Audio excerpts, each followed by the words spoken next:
ನಿಟ್ಟಿನಲ್ಲಿ CM ಏಕವಚನದಲ್ಲಿ ನಿಂದನೆ ಮಾಡಿದ್ದಾರೆ. ನೋಡ್ರಿ, ನಾನು ಹಲವಾರು ಬಾರಿ ಬೇರೆ ಬೇರೆ ಸಂದರ್ಭದಲ್ಲಿ ಹೇಳಿದ್ದೀನಿ, ರಾಜಕಾರಣದಲ್ಲಿ ಒಂದು ಡಿಸೆನ್ಸಿ ಬೇಕು, ಸ್ಟೇಜ್ಮನ್ ಸ್ವಿಪ್ ಬೇಕು. ಅನಂತಕುಮಾರ್ ಹೆಗಡೆ ಅದನ್ನೆಲ್ಲವೂ ಮೀರ್ತಾರೆ. ಲಕ್ಷ್ಮಣ ರೇಖೆ ಅನ್ನೊಂದು ಇರ್ತದೆ, ಅದೆಲ್ಲ ಮೀರಿ ಮಾತಾಡಿದರೆ ಅದಕ್ಕೆ ವ್ಯಾಲ್ಯೂ ಇಲ್ಲ, ಜನ ಅದಕ್ಕೆ ಸ್ಪಂದನೆ ಮಾಡೋದಿಲ್ಲ.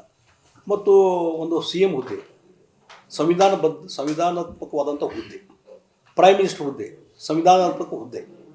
Narendra Modi elected representative, elected prime minister from the people of the India.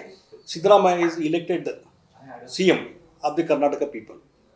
ಅಂಥವ್ರ ಬಗ್ಗೆ ನೀವು ಕೀಳಾಗಿ ಮಾತಾಡಿದ್ರಿ. ಈಗ ಸಿದ್ದರಾಮಯ್ಯ ಬಗ್ಗೆ, ಮೋದಿಯವ್ರ ಬಗ್ಗೆ ಕೀಳಾಗಿ ಮಾತಾಡಿದ ಜನ ಒಪ್ತಾರೆ? ಇಲ್ಲ, ಒಪ್ಪೋದಿಲ್ಲ.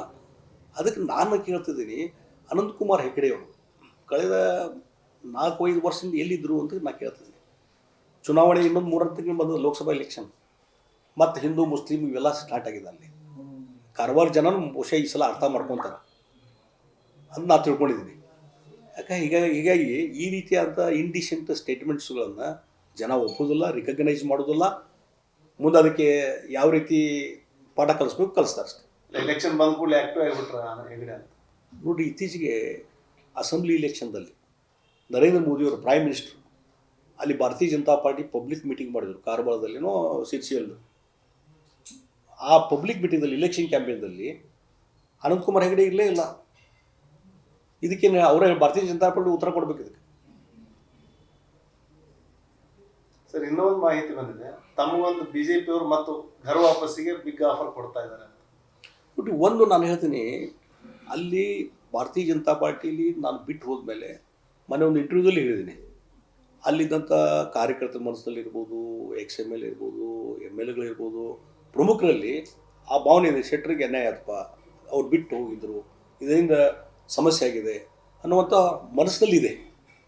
ಹೀಗಾಗಿ ಆ ರೀತಿ ಎಕ್ಸ್ಪ್ರೆಸ್ಗಳನ್ನು ಬೇರೆ ಬೇರೆ ನೀವು ಬರಬೇಕು ರೀ ವಾಪಸ್ಸು ಅನ್ನುವಂಥದ್ದು ಬೇರೆ ಬೇರೆ ಸಂದರ್ಭದಲ್ಲಿ ಹೇಳ್ತಾರೆ. ಅದಕ್ಕೆ ನಾನು ಈಗ ಅಲ್ಲಿ ಅಪಮಾನ ಆಗಿ ಹೊರಗೆ ಬಂದಿದ್ದೀನಿ. ಹೀಗಾಗಿ ಆ ನಿರ್ಧಾರ ಕೈಗೊಳ್ಳುವಂಥ ಹಂತದಲ್ಲಿ ಇಲ್ಪ ಅಂತ ನಾನು ಅವ್ರಿಗೆ ಹೇಳಿದ್ದೀನಿ. ಅಲ್ಲ, ಪ್ರಭಾವಿ ನಾಯಕರು ಏನಾದರೂ ಒಂದು ದೊಡ್ಡ ಮಟ್ಟದಲ್ಲಿ ನಾನು ಕೂಡ ಇನ್ನೂವರೆಗೆ ಯಾರೂ ಸಂಪರ್ಕ ಮಾಡಿಲ್ಲ, ಅದ್ರ ಬಗ್ಗೆ ಯಾವುದೇ ಚರ್ಚೆ ಮಾಡಿಲ್ಲ. ಅನುಕ್ಷಣದ ಸುದ್ದಿಗಳಿಗಾಗಿ ವಿಸ್ತಾರ ನ್ಯೂಸ್ ಯೂಟ್ಯೂಬ್ ಚಾನೆಲ್ ಸಬ್ಸ್ಕ್ರೈಬ್ ಮಾಡಿ. ಹೊಸ ಸುದ್ದಿಗಳ ನೋಟಿಫಿಕೇಶನ್ಗಾಗಿ ಬೆಲ್ ಐಕಾನ್ ಕ್ಲಿಕ್ ಮಾಡಿ. ಲೇಟೆಸ್ಟ್ ಅಪ್ಡೇಟ್ಸ್ಗಾಗಿ www.vistaranews.com ವೆಬ್ಸೈಟ್ಗೆ ವಿಸಿಟ್ ಮಾಡಿ. ಅಂಗೈಯಲ್ಲೇ ಜಗತ್ತಿನ ಸುದ್ದಿ ತಿಳಿಯಲು ವಿಸ್ತಾರ ನ್ಯೂಸ್ ಕನ್ನಡ ಆಪ್ ಡೌನ್ಲೋಡ್ ಮಾಡಿ.